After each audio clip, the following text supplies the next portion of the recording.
Ginoo, mahibalo ka mo sa kamatuoran, ug ang kamatuoran maghatag ka nato sa kagawasan.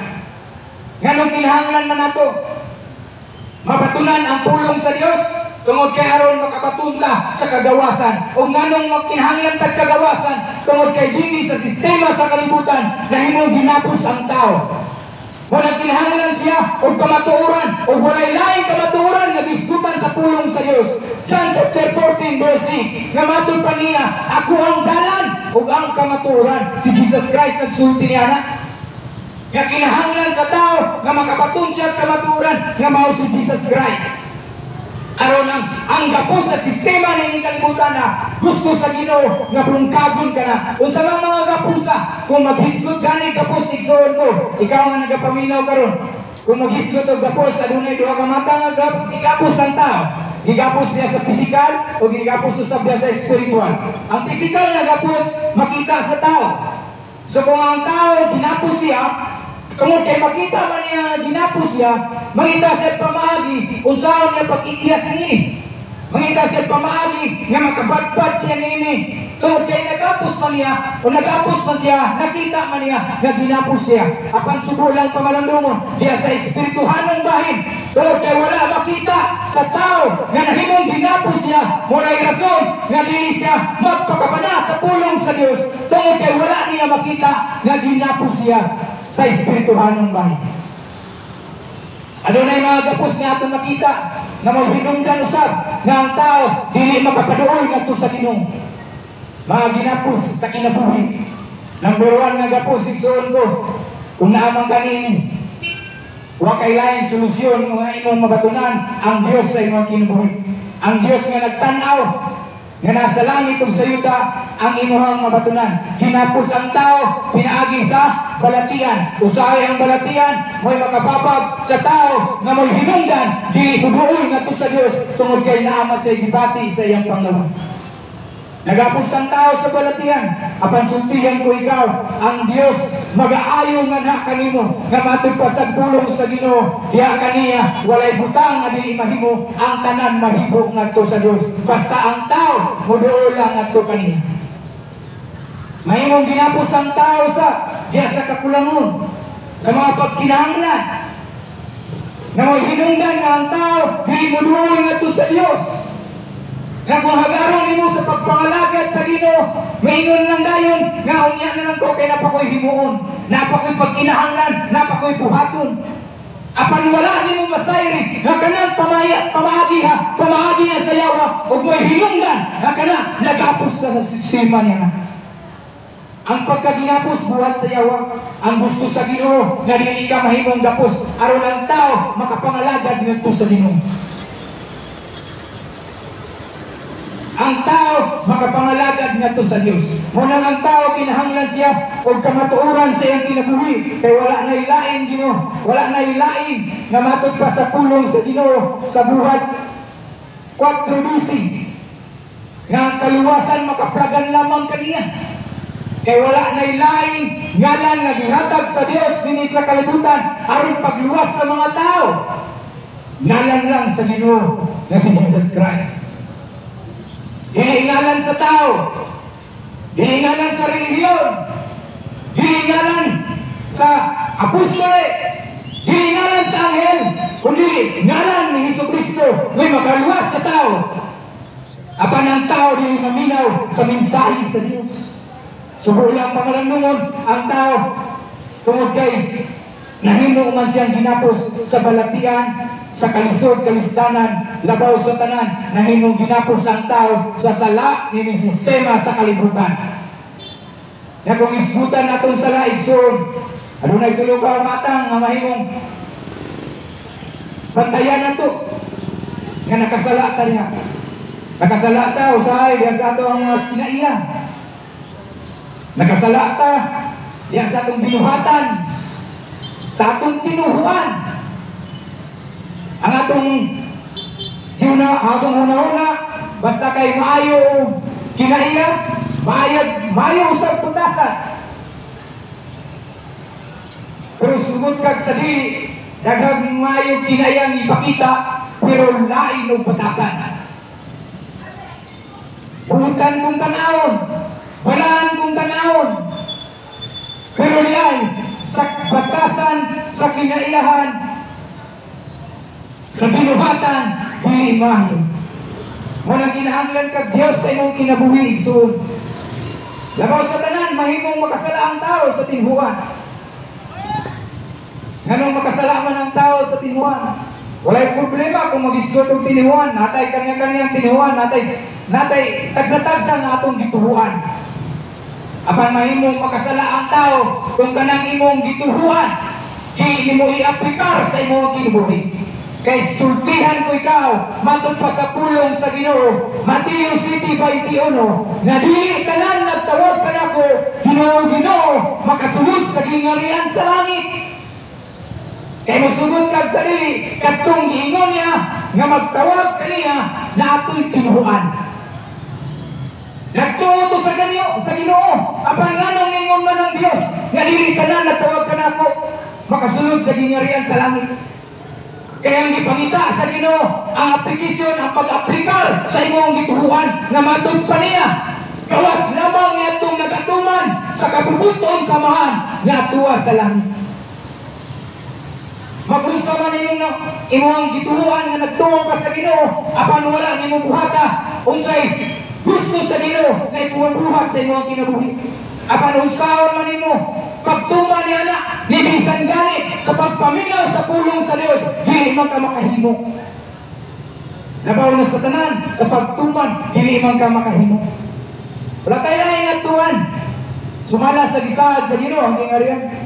Apan nga matod pa niya, dili daw tanan, na nagtawag ka na ko, Ginoo, makasulod sa gingarian sa langit. Kung mo'y hinungdan, hiwali na mo ang mensahe sa Dios, ang pulong sa Ginoo. Kaya ang pulong sa Dios, magbago, mag-usap na to sa tao, maghatag paglaom, maghatag kaluwasan sa kinabuhi sa tao. Wala ang mensahe, hindi na mo ikaulaw ang pulong sa Ginoo. Ang tao, mahukom, dito sa isig ka tao. Mingon siya kung magkita siya tao nga nialagad sa Ginoo, mingon ng tao nga, grabe, simba man. Pwede mo hukom ang tao na, apan ang Diyos wala maghukom yan. Kaya ang ipangita sa Ginoo, bisan unsa ka makasala ang tao, nga ang tao, muduol na to sa Diyos.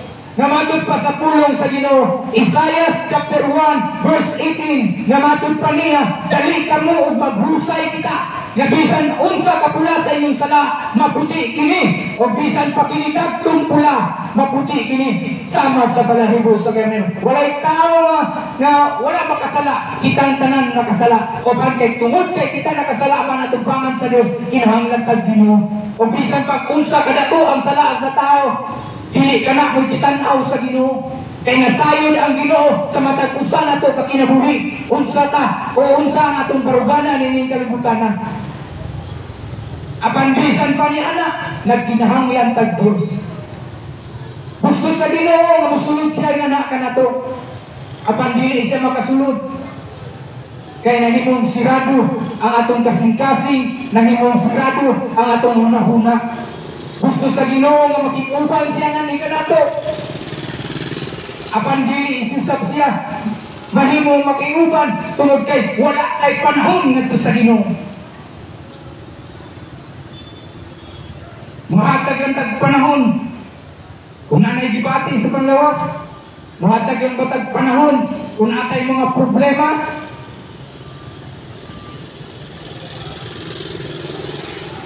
kinahanglan na ito hatagag panahon. Bisan unsa sistema nga ato ang agian din sa kalibutan, kinahanglan tag Dios atong kinabuhi.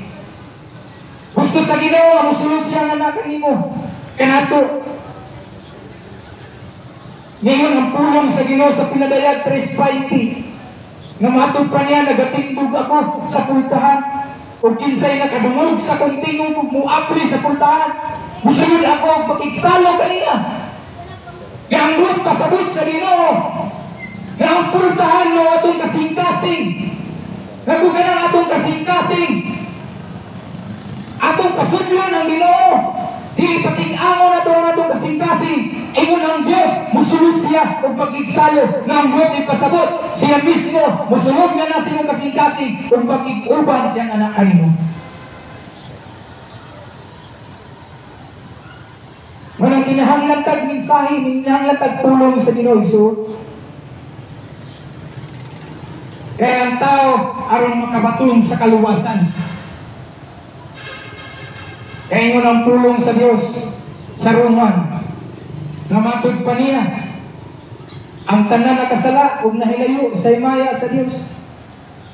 Kung ang tao nakasala, mahimong mahilayo siya nga sa Ginoo.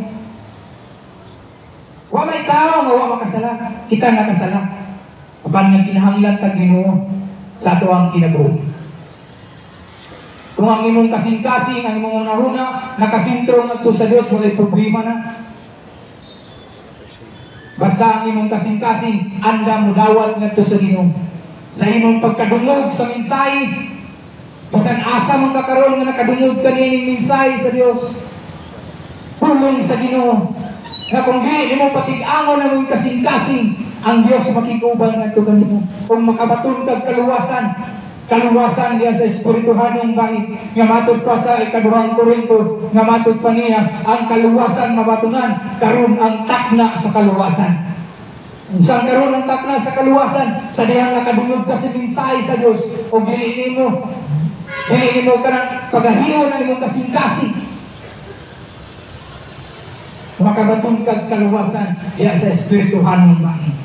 Kaya nga naman, mahimong mabrihan ta o mahimong mabagbaran ta sa atong pagkaginapos nining sistema sa kalibutan.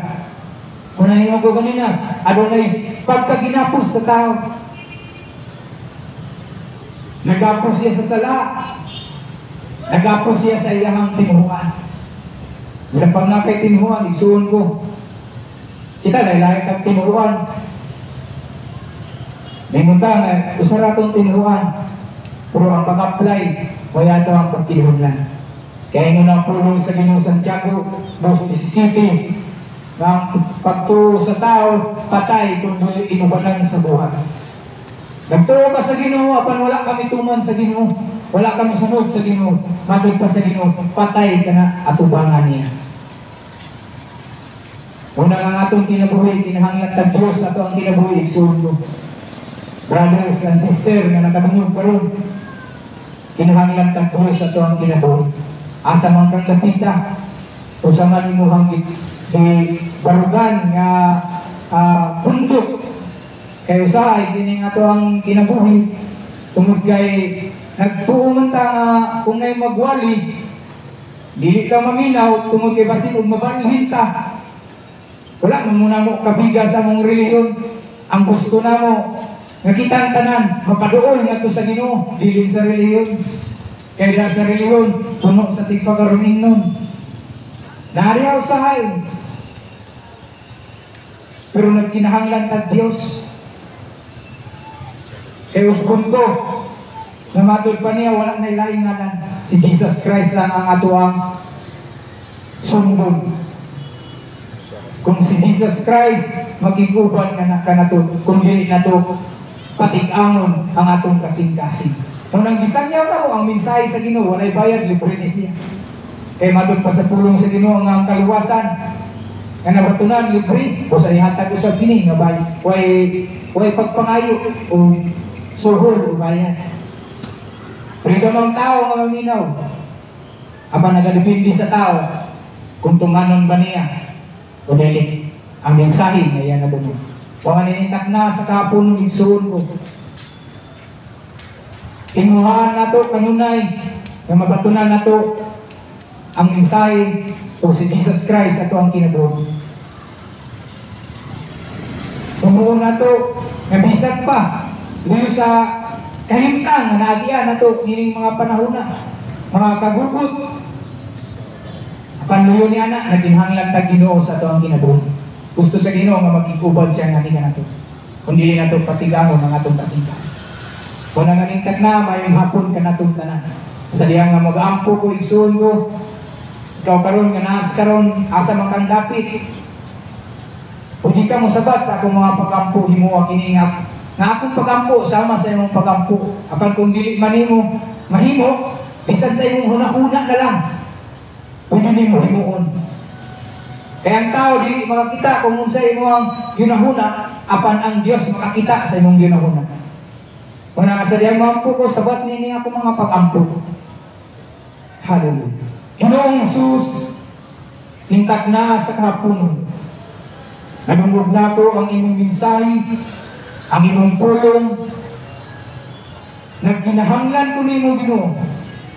Ako ikaw gituruan o ginahanglan tumanon ako ang imong mga pulong. Ginoo, giila ka nako nga akong personal nga manluluwas. Kung pasudlon ka nako sa kong kasing-kasing, imong nga akong Diyos manluluwas nga ka nako. Salamat o Diyos sa imong pagkamay, sa imong mensahe, na dili makawat sa mga kawal. In Jesus' name, Amen. Amen. O bayong hapon ka natong tanan mga kaigsunan.